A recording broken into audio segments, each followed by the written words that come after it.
Évangile selon Luc, chapitre 14.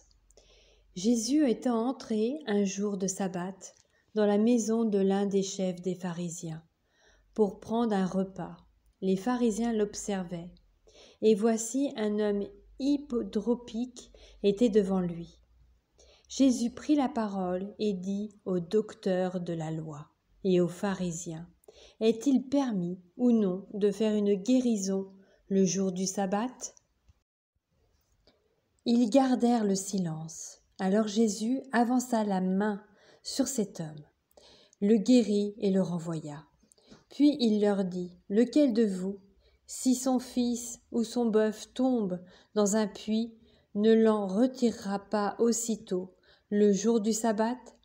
Et ils ne purent rien répondre à cela.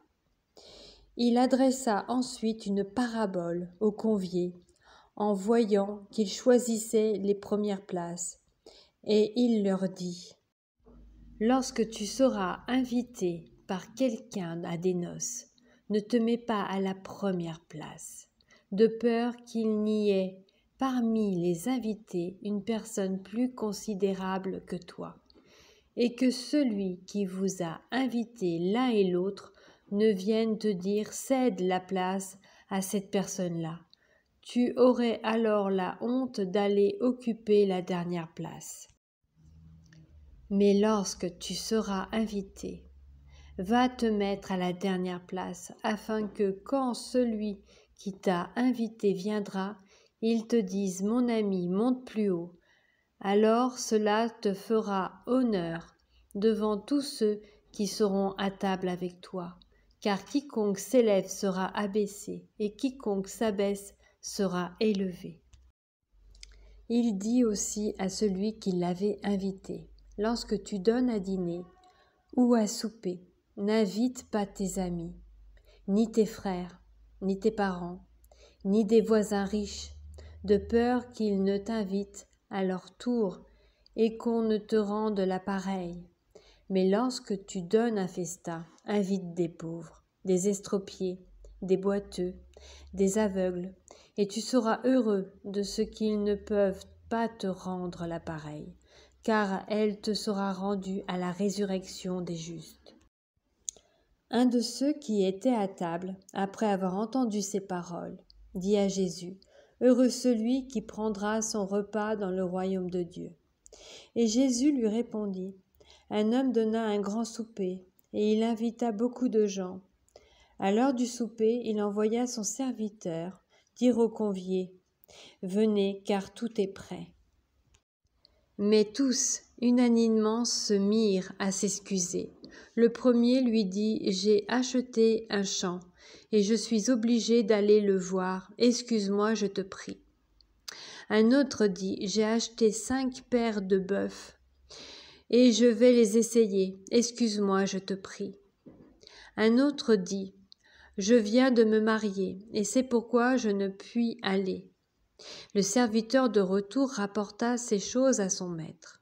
Alors le maître de la maison, irrité, dit à son serviteur, « Va promptement dans les places et dans les rues de la ville, et amène ici les pauvres, les estropiés, les aveugles et les boiteux. » Le serviteur dit, « Maître, ce que tu as ordonné a été fait, et il y a encore de la place. » Et le maître dit au serviteur, « Va dans les chemins et le long des haies, et ce que tu trouveras, contrains-les d'entrer, afin que ma maison soit remplie. Car je vous le dis, aucun de ces hommes qui avaient été invités ne goûtera de mon souper. » De grandes foules faisaient route avec Jésus. Il se retourna et leur dit, « Si quelqu'un vient à moi, et s'il ne hait pas son père, sa mère, sa femme, ses enfants, ses frères et ses sœurs, et même sa propre vie, il ne peut être mon disciple.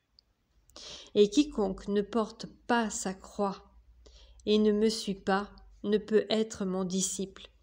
Car lequel de vous, s'il veut bâtir une tour, ne s'assied d'abord pour calculer la dépense et voir s'il a de quoi la terminer.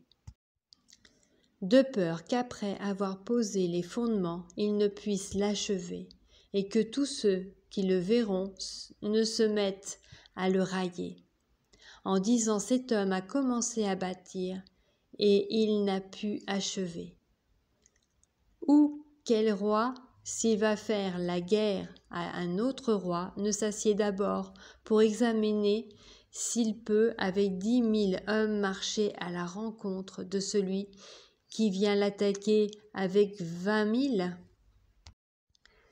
S'il ne le peut, tandis que cet autre roi est encore loin, il lui envoie une ambassade pour demander la paix. Ainsi donc, quiconque d'entre vous ne renonce pas à tout ce qu'il possède ne peut être mon disciple. Le sel est une bonne chose, mais si le sel perd sa saveur, avec quoi l'assaisonnera-t-on?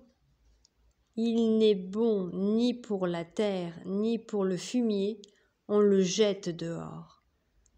Que celui qui a des oreilles pour entendre, entende.